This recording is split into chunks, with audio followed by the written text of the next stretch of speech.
একটি নারীর জন্য, একজন নারীর জন্য তিনটা পুরুষ জাহান্নামের মধ্যে চলে যাবে। বোন, মা, তুমি একটু কি ভেবে দেখেছ? তুমি যেই পথে চলছো, তুমি যেই পথ অনুসরণ করছো, সেটা কি আদৌ সঠিক পথ? একজন নারী হিসেবে তোমার উচিত, আল্লাহ পাক রব্বুল আলামিন তোমাকে যে সৌন্দর্য দিয়েছেন, যে নিয়ামত দিয়েছেন, ওই নিয়ামতকে হেফাজত করা। মনে রাখবে, যখন কোনো নারী কোনো বেগানা পুরুষের সামনে বের হয়, বেগানা পুরুষের সামনে যায়, তখন শয়তান ওই নারীকে নগ্ন অবস্থায় আকর্ষিত করে তোলে। তখন ওই বেগানা পুরুষের মনের মধ্যে একটা চাওয়া পাওয়া, একটা দৈহিক চাহিদা চলে আসে। তুমি কলেজে যাচ্ছ, ইউনিভার্সিটিতে যাচ্ছ, তুমি বাসে যাচ্ছ, পাশে তোমার পাশেই একটা বৃদ্ধ লোক বসা, কিন্তু ওই বৃদ্ধ লোকটা তোমার স্বজনদের মধ্যে কেউ না, তিনি একজন পরপুরুষ। তো যখন তুমি ওই লোকটার সামনে বসবে এবং বেপরদায় বসবে, তখন শয়তান ওই বৃদ্ধ লোকের মনের মধ্যে কুমন্ত্রণা দিবে এবং তোমার সৌন্দর্যতা তার চোখে ফুটিয়ে তুলবে। অনেক সময় আমাদের অনেক মা বোন বলেন, বিশেষ করে আমার বোনেরা বলেন যে ও আমার বেস্ট ফ্রেন্ড, ও আমার বেস্ট ফ্রেন্ড, আমি ওর কাছে সেফ না। সে আপনার বেস্ট ফ্রেন্ড হোক বা চাচাতো, মামাতো, ফুফাতো, খালাতো ভাই হোক, তাদের কাছে আপনি সেফ না।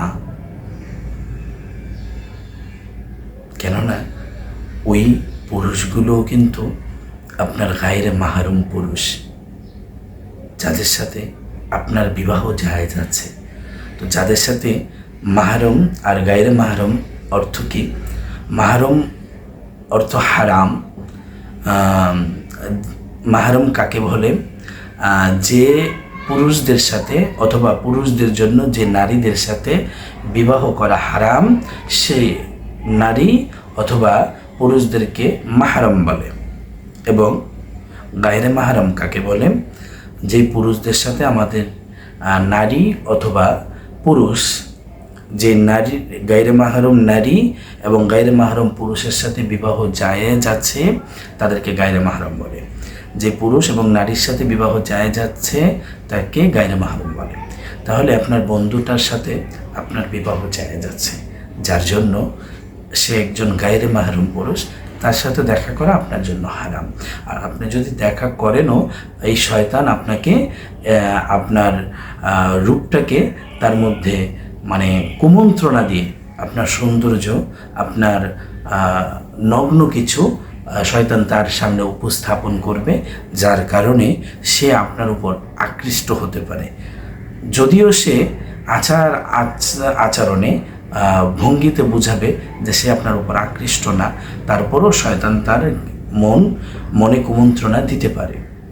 তো আসুন জানি যে এরকম নারীদের জন্য কোন কোন পুরুষ জাহান্নামে যাবে।